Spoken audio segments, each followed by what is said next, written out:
Hi, I'm Walter Magnuson, and I'm the general manager here at Winchester Mystery House. We are so excited to have been asked to participate at the San Diego Comic-Con at Home, which is kind of a follow-up to the Storytelling Across Media conference that we had so much fun being a part of. This place is so incredible and so legendary and really inspires many in their art and their storytelling. We are so excited to share the first of several video segments called Behind the Veil. And we're also very excited as we look toward our 100th anniversary at working with master storytellers and trying to figure out the best way to share the amazing story of Sarah Winchester. And with that, I'd like to introduce Joshua Werner and Dustin Irvin with Source Point Press. And they're working on a very exciting comic book series based on this amazing house coming this fall.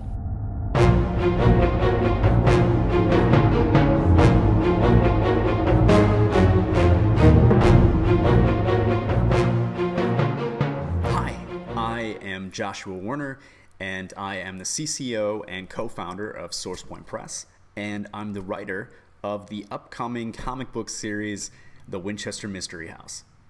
My name is Dustin Irvin, and I am the penciler, inker, and colorist for the Winchester House series. The Winchester Mystery House is absolutely perfect for a comic book series. While there have been a lot of tellings of the story behind this incredible architectural marvel and its eccentric and brilliant owner, Sarah Winchester, the tale is best told episodically, periodically, which is something that the comic book series gives you the opportunity to do. Instead of choosing one point in time throughout the decades history of this incredible house, we get to kind of start at the beginning and show the first year, the first construction being done on the house, and then we get to move forward in time for the following issues to a point later in the construction where we can see more of what's been done and what's been built. It's part of the reason why the story of the Winchester Mystery House is so well told through comic books. Not only is the Winchester Mystery House an architectural marvel, but the story behind Sarah and some of the lore that has grown to surround and intertwine with her life story is utterly fascinating.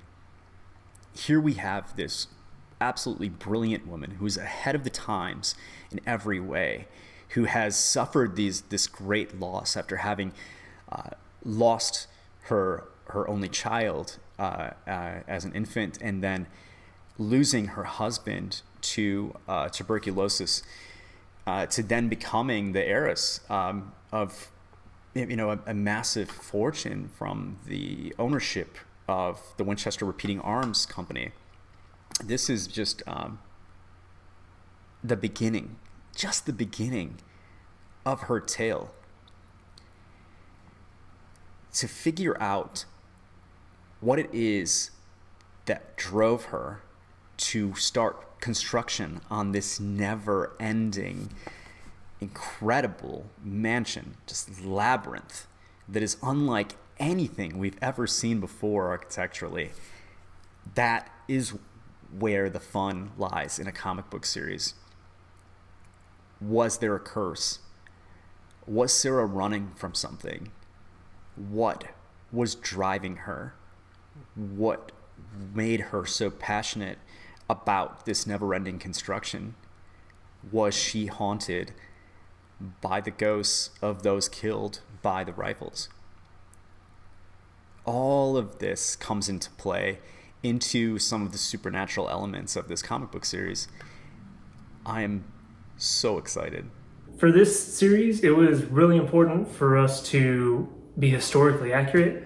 That's everything down to clothing, landscaping, architecture, you name it. All the accessories you'll see on the walls, trim, lighting, all that stuff had to feel period correct. There was a lot of work done on the front end with my editor, Josh, who gathered all the photos, did all the reading and the research, and hours of work coming through items to build this massive library for me. And also a lot of meetings and things with licensors and the estate holders to make sure that what we're depicting looks and feels real and is matching the look and feel of things for that time. While this comic book series is a work of fiction, there is so much real history in it, and that has been one of the most unique challenges and thrills of writing this series. The house is constantly being built over a series of decades, right? So because Sarah was so private, there's not a lot of documentation of what was built when. We have certain landmarks in time. For example, there was a big earthquake, and the earthquake did a lot of damage to the house. So we know a bit of what the house looked like before the earthquake versus after the earthquake, how many floors it was before the earthquake versus after the earthquake. But other than that, it wasn't as if she had press out documenting this massive construction project along the way. In fact, it was quite the opposite. She was very private, almost secretive, some would say, about the process. So one of the first things that she did was put up 6-foot hedges and a big fence around the entire property for privacy, so people couldn't see what was going on, what was being built. This might have been part of what helped stir a lot of the talk of the town and the rumors about how mysterious she was and how mysterious this house was. But because of these things, the research that I have to do as a writer is largely based on reading accounts of people who knew people who worked on the estate. So it's kind of secondhand information. It's a lot of the research I did was diving into early gossip that was told through letters and through articles that were written by people who lived nearby, which is a lot of fun, let me tell you. But it is a challenge to pick points in time and try to figure out what was being built at this time, what rooms existed yet. A lot of these rooms we don't exactly know. There aren't floor plans that are telling us what dates certain rooms were built. Once I get all the photos from Josh, then I start doing my own research as far as, gathering things online for items like tools, additional clothing, hairstyles, facial hair, that was a big one. Making sure the workers, workbenches, scaffolding, all these things all look period correct. All that's really important, especially with this series, because the house was under construction for 30 years straight. So making sure that, all these construction workers and contractors look period correct just really helps capture that moment in time that this house was kind of in its heyday, and just really brings the readers in deeper to this world. This is an incredibly visual comic book. Not just for all the awesome supernatural horror elements that are in this story, but also the house itself. So a lot of the research that I have to do is extremely visual. It's finding reference for Dustin, the artist, to know exactly what room we're in every given scene. Where are we in this house? Luckily, we have the house to look at. That is a huge help.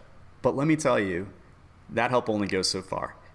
Trying to find my way through 24,000 square feet is quite an endeavor.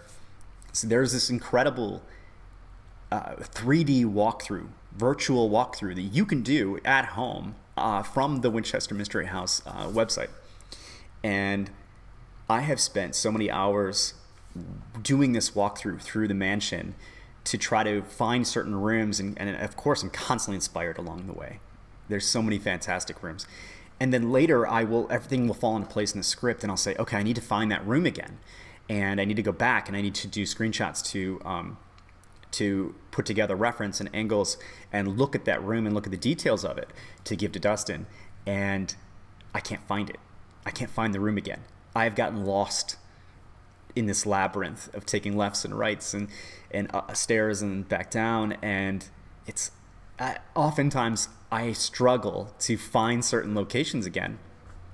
It's almost as if the house is ever changing, ever growing. That has been a fun and unique challenge of writing the scripts. Our story begins in 1886, and at this point in time, Sarah has lost her daughter. She has lost her husband. She has been told about her inheritance. And there is a brief time gap, actually, before she settles down and finds this house and this 8-room farmhouse that she has chosen to expand, build upon. Before she moves west and does this, she actually travels around Europe for a time.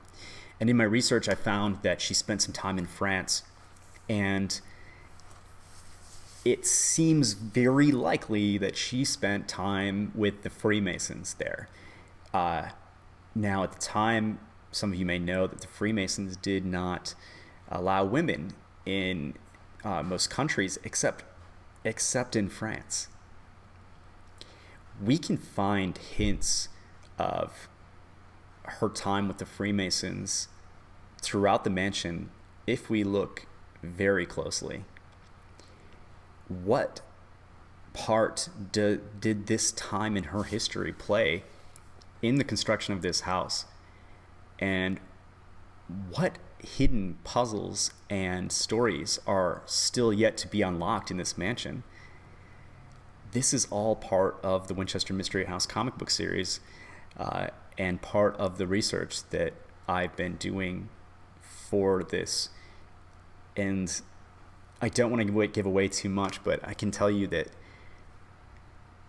I hope that reading the comic gets you so excited and inspired to start doing your own research and deep diving into some of the possibilities of what was driving Sarah and what her inspirations were, because she had such a fascinating life. So, of course, in the research, we uncover a lot of things that tell me so much about her personality and how she used this wealth. Not only was she doing this incredible landscaping and building this incredible architectural marvel, but she treated her workers so well, and they were all paid very well, especially for the time. And she hired such a diverse group of people to work for her at a time when that was not as common. And she was so forward-thinking and so ahead of everyone else. There's so many features in the mansion that are absolutely groundbreaking, many of which will be highlighted in the comics, and you'll get to kind of learn a little bit about this mansion. Doing research for this has been an absolute treat. I could go on forever about the research portion, but let me tell you that a lot of it will come out, and a lot of what I learned about different characters' personalities and Sarah's personality in particular comes out, and I hope that people see that in her, that there is, while she is a complex and mysterious woman, she's very kind and very generous. Her orchards that she runs, a lot of what was picked from them would go to local orphanages. She would very quietly make extremely generous donations to causes that she believed in, and she wanted no credit, no visibility on these subjects. She just wanted to help. Absolutely fascinating woman, absolutely fascinating house. So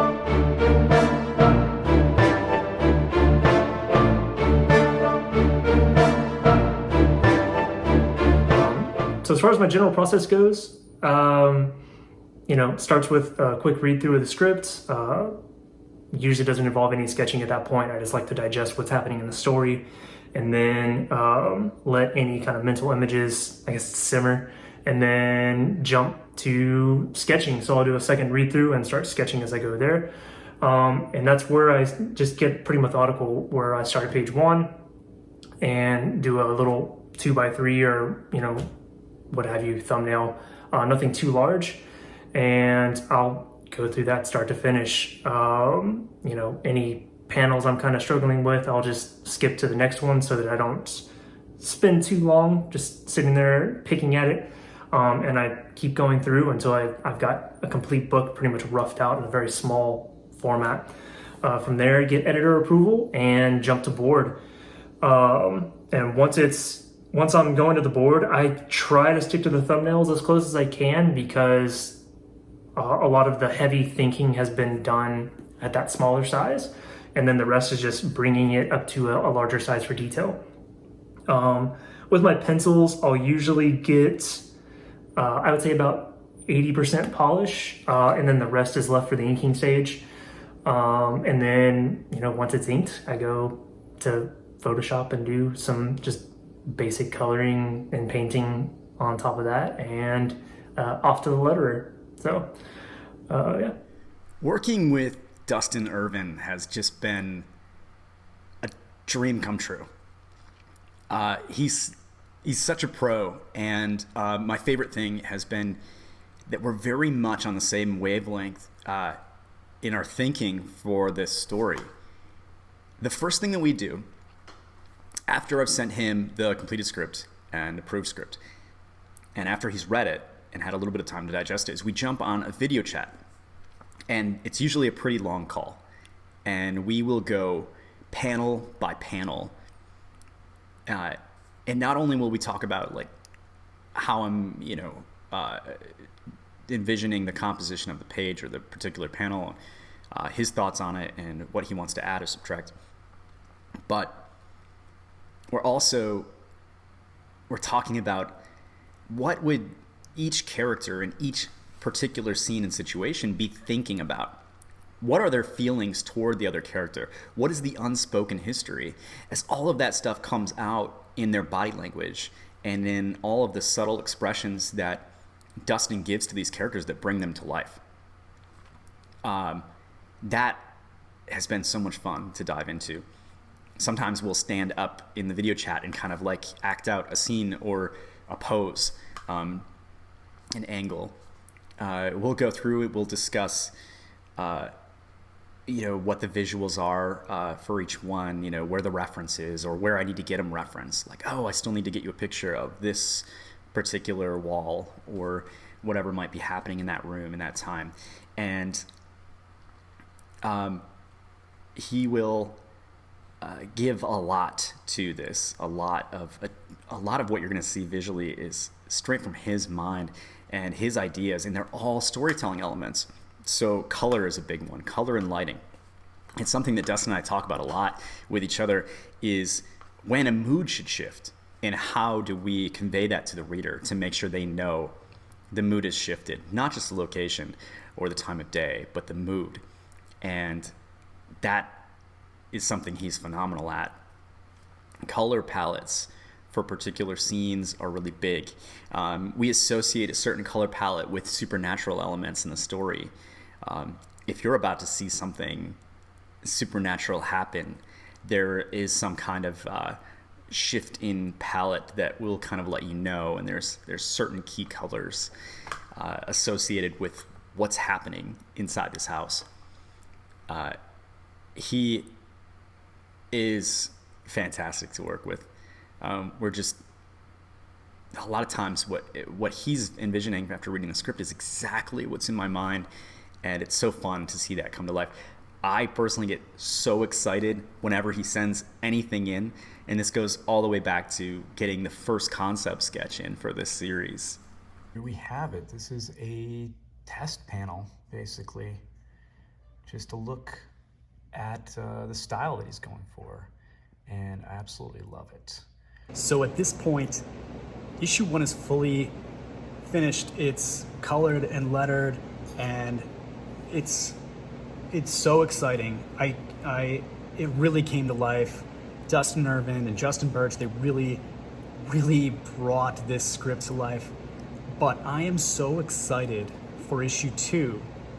I just hope that everyone who picks up issue 1 is going to love it enough to hang in there for issue 2, where it gets really crazy. Everything is taken up a notch. For issue 2, Dustin has already done the layouts, these rough thumbnail sketches of every page and every panel laid out for the issue, and he is just starting to dive into the actual pencils. And you guys, I got a sneak peek of one of the pages he's working on, and can't help but show you this little peek at what's on his drawing board right now. Look at this construction of this incredible spot in the Winchester Mystery House mansion. And look, it even includes the door to nowhere. What a great page this is going to be.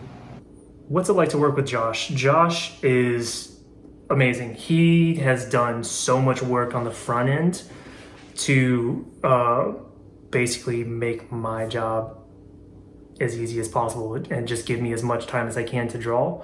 So he does all the heavy lifting with the research with the licensors and getting approval over all of that stuff. So he spends all his time in meetings and going through floor plans and everything for the house to try to figure out exactly what needs to be happening where.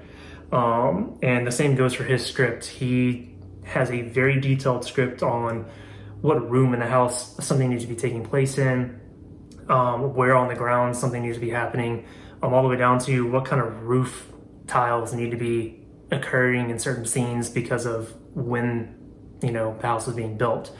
So he's very detailed. It makes drawing the pages very easy because I have very little to worry about on whether something is the correct version to use or not, because he's already verified it. So he's amazing. Outside of that, we seem to really, I guess, vibrate on the same frequency creatively. So so far, my vision for the book has been the same as his vision, and I think you couldn't really ask for anything more in a collaboration like this. The letterer on the Winchester Mystery House comic book series is Justin Birch. And I contacted Justin very early on and said, please carve out time for this. I really want you on this series. He was my first choice for letterer. He's my favorite letterer. And the process with Justin's very similar to what Dustin and I do. Have a Zoom call, go panel by panel, and pick his brain on, is the layout going to work fine here with the flow of conversation and the dialogue? Do you foresee any issues with space? Things like that. We'll make any tweaks that we might find. And then from there, a lot of our conversation is trying to figure out the best way to do an onomatopoeia or a sound effect. What's the word for, how would we spell the sound of a saw? What about this supernatural element? I want it to have a sound associated with it. What does it sound like? It's actually a really fun conversation, and I lean very heavily on Justin and trust him. Be like, there's times where I can't figure it out in the moment, and I'll say, I trust you, Justin. You've got this. And he never disappoints.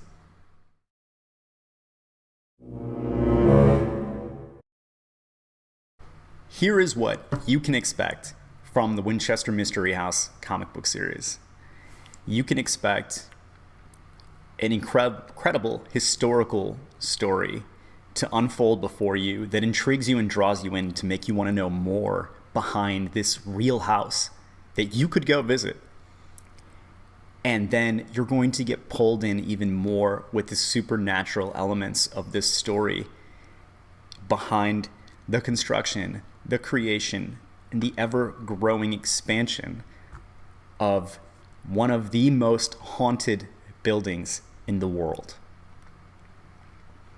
You're going to get a look at wonderful characters that are very human, with their own quirks and their own flaws, and you're going to love all of them. And you're going to be on the edge of your seat and have this little bit of concern, this building tension in you, because you fear for them and you don't want anything bad to happen to them. That is just the tip of the iceberg of what this comic book has to offer. Beyond that, you're going to have to wait and see. But I can tell you it's beautiful and it's haunting. There's a lot to offer in this book. I think readers can expect a little bit of everything. There's suspense, drama, emotional, heartfelt moments, a little bit of action, a little bit of scares. There's something for everybody. And honestly, I just think if you're just a fan of really good storytelling, really good writing, then this book's for you. Not to mention, it's set in such a cool time period in American history, the kind of mid to late 1800s in California. So, just a lot of really cool history and visuals tied into just really good storytelling. So, if you're a comic book reader and a horror fan, a just fan of good stories, check it out. So, how do you get your hands on this exciting, awesome new comic book series? Issue 1 comes out October 27th in stores. But the most important way to make sure you can actually get your hands on a copy is to go into your local comic book store in August, starting the beginning of August, and pre-order it. Say, I would like you to please get in for me issue 1 of the Winchester Mystery House comic book series. Now, this is going to be 3 monthly issues coming out in October, November, and December, and that will be volume 1, the first story arc of this comic book series. So you could tell them in advance in August, please put me on for all 3 issues of volume 1. Your other option is to go to sourcepointpress.com starting in August and pre-order issue 1, and then you could come back the following month and pre-order issue 2, and the following month pre-order issue 3. Again, they're going to be in stores October, November, December, and I cannot tell you how excited I am for you to read them. I really hope you will join in on this new supernatural horror mystery comic book series. And a big thank you to Comic-Con at Home for having us here. I'm so happy to be here. Thank you so much.